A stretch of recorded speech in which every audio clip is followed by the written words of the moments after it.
안녕하십니까, 이종희 목사입니다. 오늘은 7주일 참된 믿음에 대해서 함께 나누어 보겠습니다. 우리 지난 6주일에 우리의 유일한 중보자가 예수 그리스도밖에는 없다고 말씀을 드렸습니다. 참 사람이시고 참 하나님이신 한 분 예수 그리스도, 우리의 죄와 비참을 담당하시기 위한 참 사람, 그리고 하나님의 영원한 진노를 담당하시고 대속하시기 위해서 또 얻으신 그 의를 우리에게 전달하시기 위한 참되신 하나님이셔야 되는 이유에 대해서도 함께 살폈습니다. 하나님의 약속을 통해서 말씀으로 우리에게 또 알리셨는데, 그것은 낙원에서부터 족장들과 선지자를 통해서 제사와 의식들을 통해서, 그리고 때가 참에 예수 그리스도께서 오셔서 직접 그 사역과 또 약속을 성취하셨음을 증거하셨다고 말씀을 드렸습니다. 오늘 우리는 그러면 이 중보자를 통해서 어떻게 구원을 받는가, 이 생명을 얻고 참된 언덕에 참여하게 되는가라고 말할 때 구원의 유일한 수단인 믿음으로 가능하다고 이야기하는 내용들을 살피게 됩니다. 오늘 이 신문답에서는 우리가 구원을 받고 그리스도로부터 이 모든 사역의 언덕들과 그 결과들을, 그 열매들을 먹고 마실 수 있는 유일한 길이 믿음이다라고 이야기를 합니다. 묻고 있죠. 모든 사람이 아담 안에서 멸망한 것처럼 모든 사람이 그리스도 안에서 구원을 받습니까? 라고 묻고 있습니다. 그렇지 않다라고 답하고 있죠. 오직 참된 믿음으로 그리스도께 접붙임 받고 유익을 받아 누리는 사람들만 구원을 받는다고 이야기를 합니다. 그러니까 믿음을 통해서 그리스도의 은혜를 받아 누리는 사람들이 구원을 받는다라고 말합니다. 칼뱅은 말하기를 믿음은 영혼의 손이라고 이야기를 합니다. 표현이 그렇게 표현하는데요. 우리의 눈에 보이지 않지만 이 믿음은 하나님의 은혜와 예수 그리스도를 통한 이 구원의 생명을 받아 안을 수 있는, 받아 누리는 영혼의 손으로 표현하고 있죠. 적절한 표현이라는 생각이 듭니다. 모든 사람이 구원을 받는 것이 아니라고 이야기를 하고 있습니다. 오직 참된 믿음을 통하여서 중보자이신 예수 그리스도와 연합하여 은혜를 누리는 사람들이 구원받는 사람들이다 라고 이야기를 합니다. 구원의 길은 유일합니다. 요한복음 3장에 가면 반복적으로 이야기를 하고 있습니다. 하나님이 세상을 이처럼 사랑하사 독생자를 주셨으니 이는 저를 믿는 자마다 멸망치 않고 영생을 얻는다 라고 이야기합니다. 똑같이 18절에서도 저를 믿는 자는, 예수 그리스도 유일한 중보자를 믿는 자는 심판을 받지 않을 것이다 라고 이야기를 합니다. 36절로 가면 아들을 믿는 자에게는 영생이 있고 또 믿지 않는 자에게는 영생이 없다, 그리고 하나님의 진노가 머물러 있다 라고 이야기를 합니다. 그러니까 예수 그리스도, 유일한 중보자이신 예수 그리스도를 믿는 사람들만이 구원의 언덕을 누린다라고 말하고 있습니다.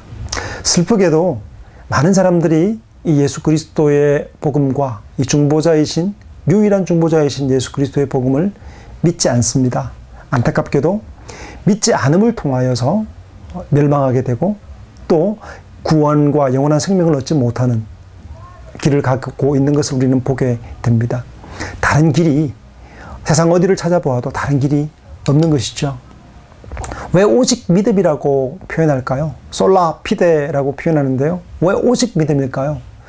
구원 얻는 방법이 여러 가지가 있지 않을까요? 착한 일하고 좋은 일하고 이 땅에서 많은 사람에게 나누어주는 일, 그리고 좋은 대의와 큰 어떤 사상과 또 훌륭한 일에 자기의 목숨을 드리는 일들이 구원으로 나가는 길이 왜 되지 못할까요? 하나님의 공의는, 우리가 앞서 살폈죠. 하나님의 공의는 완전한 의, 하나님 앞에서의 완전한 선행을 요구하십니다. 사람은 죄와 비참 속에 놓여 있기 때문에 하나님의 완전한 공의에 따라 준행하거나 지켜 구원을 받을 수 없는 상태에 놓여 있습니다. 스스로 구원이 불가능합니다. 그리고 사람의 선행과 노력 때문에, 그렇기 때문에 아무리 노력을 통해서 선행을 한다고 해서 그 어떤 것도 구원도 불가능하다고 얘기합니다. 어떤 분들이 묻죠. 왜 그 훌륭한 세종대왕은요, 그리고 그 나라를 구국의 성웅인 이순신 장군은 왜 구원받지 못합니까? 라고 물으면 답은 한 가지입니다. 우리에게 주어진 구원의 길은 유일하고 사람이 아무리 착하고 선하고 양심으로 산다고 표현할지 모르지만 그러나 하나님의 공의 앞에 설 때 모두가 다 죄인이고 어둠이라고 표현을 합니다. 하나님께서 주신 유일한 길, 중보자이신 예수 그리스도 외에는 다른 길이 없는 것이죠. 바로 그분을 믿음으로만 구원을 받을 수 있다라고 말합니다. 믿는다는 것은 그리스도께 붙어 있는 것입니다. 그분 안에 있는 것이죠. 포도나무에 매달린 가지처럼 그 나무로부터 나오는 진액과 그 생명으로부터 이 가지가 보존되고 열매를 맺는 것처럼 그렇게 그리스도의 언덕에 참여할 수 있게 만드는 것, 참여하는 것이 바로 믿는다라는 표현을 씁니다. 절합, 즉 예전에 죄와 사망으로부터 끊어지고 그리스도의 생명 안으로 들어가는 것입니다. 믿음은 모든 차이를 만듭니다. 천국과 지옥의 차이를 만드는 것은 바로 이 믿음 때문입니다. 신앙 때문입니다. 신자와 불신자로 나누어지고 그리고 하나님의 자녀와 진노의 자식으로 나누어지는 것도 믿음 때문입니다. 죽음과 생명의 판가름, 이 가름이 이 믿음으로 말미암아 나누어지고 이루어지는 일들입니다. 그렇다면 묻습니다. 이 중요한 믿음, 오직 믿음으로 구원을 받는다면 그렇다면 이 참된 믿음, 이 구원 얻는 믿음은 무엇입니까? 라고 묻습니다. 참된 믿음이 무엇인지 21문답에서 요약해서 이야기해주고 있는데요. 매우 중요한 질문입니다. 여러분, 믿음에 대한 오해들이 많기 때문입니다. 어떤 사람들은 믿음을 그냥 어떤 개인의 신념, 내가 한번 믿어보지 하는 어떤 신념이나 어떤 트러스트, 그 신념, 어떤 자기의 결단 이런 것들로 생각하거나 혹은 어떤 분들은 어떤 감상적이고 어떤 느낌, 어떤 스페셜한, 특별한 어떤 느낌을 느끼는 것 이런 것들을 믿음으로 오해하는 분들이 계셔요.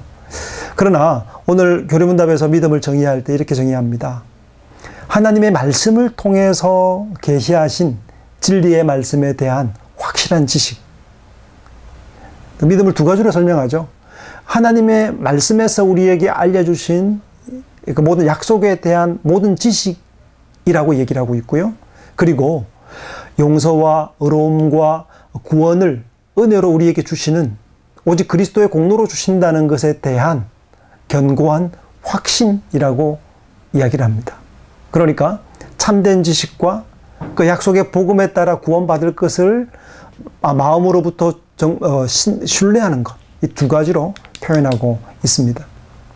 이 참된 믿음이란 무엇입니까? 라고 묻고 있는 것은 참되지 않은 믿음, 달리 말해서 거짓 믿음도 있다는 것입니다. 구원 얻는 믿음이 참 믿음이라면 구원받지 못하는 믿음도 있다라고 이야기하는 것이죠. 구원받지 못하는 믿음들이 있습니다. 마태복음 13장에 가면 이 비유를 잘 설명하는데요. 아래 보면 책 있죠. 소개하고 있는 책, 구원의 신앙이라는 김홍전 박사님이 쓴 책입니다. 이 책에서 자세하게 해설하고 있습니다. 끝까지 견디지 못하는 믿음, 인내하지 못하는 믿음, 네 가지 밭의 비유를 들어서 잘 설명하고 있습니다. 말씀에 대한 바른 지식이 없다면 어떻게 되겠습니까? 여러분, 맹신이 되겠죠? 덮어놓고 믿는 것 아닙니다. 우리가 믿는 믿음은 하나님의 약속에 대한 명징하고 분명한 약속에 대한 지식을 포함합니다. 하나님 말씀에 대한 지식이 바르게 없다면 바른 신앙 아닙니다. 덮어놓고 막가파로 막 덮어놓고 맹종하고 맹신하는 방식 참된 믿음 아니에요. 성경에서 가르치고 있는 모든 말씀에 대한 지식, 그 지식의 핵심은 바로 예수 그리스도이죠. 하나님 아버지께서 예수 그리스도를 이 땅에 보내시고 그리스도를 통해 우리를 구원하시는, 또 부활 승천하셔서 성령을 파송하시고 성령의 우리의 내주를 통해서 우리에게 참된 신뢰와 믿음을 주셔서 우리를 구원하시는 그 약속과 성경에서 말씀하신 내용들을 아는 지식, 이것이 믿음에서의 필수적인 요소라고 말할 수 있습니다. 왜곡된 지식이나 이단적 신앙은 구원 얻는 신앙, 참된 신앙이 아닙니다. 마찬가지로 이어서 참된 지식뿐 아니라 이 지식이 있다 하더라도 건조한 지식이거나 아니면 신학 지식이 아주 풍부하고 아주 정밀하고 많이 한다 할지라도 이것이 나에게도 하나님께 주신 은혜로 말미암아 나를 구원하신다는 그런 신뢰가 없다면, 성령께서 우리 안에 일으키시는 참된 그리스도께 붙어있고 그분의 연합 속에 누리게 하는 참된 신뢰가 없다면 이 또한 참된 믿음이 아닐 것입니다. 옆에 소개하고 있는 책들에서는 구원의 신앙, 김홍년 박사님 쓴 책이고요. 또 하나가 더 있죠. 구원 얻는 믿음이란 무엇인가?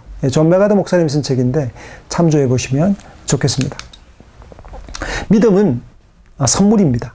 확신과 구원의 은혜를 주시는 분은 하나님이십니다.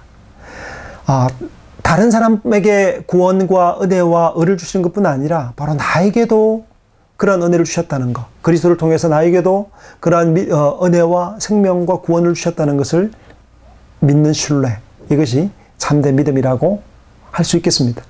믿음은 그래서 복음의 말씀을 통해서 일으키시는 선물이고, 그래서 참된 말씀이 선포되는 곳에 성도들이 있기 마련이죠. 왜곡되거나 잘못되거나 거짓 복음이 선포되거나 왜곡된 말씀이 있는 곳에 이단의 무리 속에 머물러 있다면 구원을 얻는 사람들이, 즉 성도들이 모인 곳이라고 말하기가 힘들 것입니다. 그래서 구원을 얻는 참된 믿음을 가진 성도들은 우리가 교회, 그러니까 하나님 말씀이 바르게 순수하게 선포되고 전달되는 곳 가운데 머물러 있는 것이 당연한 것일 것입니다. 22문답으로 가면요, 그렇다면 이제 믿음의 내용, 모든 성경이라고 얘기하고 있습니다. 하나님의 약속으로 주어진 모든 성경에 대한 지식이라고 얘기했는데, 믿음의 내용은 무엇입니까? 라고 묻죠. 그리스도인은 무엇을 믿어야 합니까? 그럼 그 지식에 대한 내용이 무엇입니까? 라고 물으면 복음 안에 약속된 모든 것을 믿어야 한다고 이야기를 하고 있습니다. 모든 것. 성경 되게 두껍잖아요. 66권으로 되어진 성경입니다. 대단히 두꺼운 것 같은데, 그러나 복음 안에 약속하신 모든 것을 믿어야 된다고 이야기합니다. 보편적이고 그리고 확실한 믿음의 조항으로 요약이 가능하다고 얘기를 합니다. 성경은 우리가 축소시켜서는 안 되죠. 빼거나 더할 수도 없습니다. 우리에게 계시된 하나님 말씀 그대로를 우리가 믿어야 되는데, 성경을 축소시킬 수는 없지만, 뺄 수는 없지만, 그러나 요약은 가능합니다. 성경에서 가르치는 핵심이 가능합니다. 어떤 분들이 묻더라고요. 한마디로 복음을 요약하면 뭐라고 얘기할 수 있겠습니까? 라고 물을 때 우리는 예수 그리스도라고 보통 얘기를 합니다. 예수 그리스도. 틀린 말이 아니죠. 그런데 좀 더 구체적으로 성경의 조문들을 요약하고 정돈하고 있는 내용들, 보편적 신앙이라 말할 때 온 교회가 고백하고 믿어왔던 조항들이 있습니다. 이것은 모든 성경을 요약한, 복음의 내용을 요약한 내용이라고 말할 수가 있겠습니다. 성경을 축소할 수는 없지만 그러나 요약될 수는 있겠죠. 23문답에 넘어가면 우리가 믿어야 될 내용들의 가장 기본적인 요약들이 기술되어져 있습니다. 12신조라고, 12신조라고 얘기들 하죠. 사도신경을 불러 12신조라고 얘기합니다. 전능하신 하나님 아버지에 대한 고백, 그분께서 천지의 창조주시라는 고백이 첫 번째로 나오고요. 이어서 예수 그리스도에 대한 고백으로 독생자, 주, 예수 그리스도, 이분께서 성령으로 잉태되셨고 본디오 빌라도 치하에서 고난받으시고 십자가에 죽으시고 장사되시고 그리고 음부에 내려가셨다라고 표현하는 내용이 있고요. 그리고 다섯 번째는 부활하시고, 여섯 번째 성천하시고, 일곱 번째 심판을 위해 다시 재림하실 것에 대한 이야기를 하고 있습니다. 그리고 여덟 번째 가면 첫 번째 성부 하나님, 두 번째 성자 예수 그리스도, 세 번째 성령 하나님에 대한 고백을 이야기하면서 거룩한 보편의 교회와 성도의 교통, 그리고 열 번째는 죄의 용서와 11번째 몸의 부활과 마지막 종말에 대한 고백과 함께 마지막으로 영원한 생명에 대한 고백으로 축약된 내용을 우리가 믿어야 한다라고 말하고 있습니다. 우리 다음 시간에는 이제 사도신경의 내용을 우리가 요약했죠. 조금 전에 살핀 것처럼 아버지 하나님과 그리고 독생자 아들이신 예수 그리스도에 대한 고백, 그리고 여덟 번째 보면 성령 하나님에 대한 고백이 나오죠. 삼위일체 하나님에 대한 우리 고백입니다. 그래서 사도신경도 그리고 뒤에 이어 나오는 모든 신앙 고백들도 사실은 이 사도신경의 내용에 따라서 삼위일체 하나님에 대한 고백으로 이루어져 있습니다. 그래서 우리 다음 시간에 8주일에서는 삼위일체 하나님에 대해서 구체적으로 살펴보도록 하겠습니다. 다음 시간에 뵙겠습니다. 수고하셨습니다.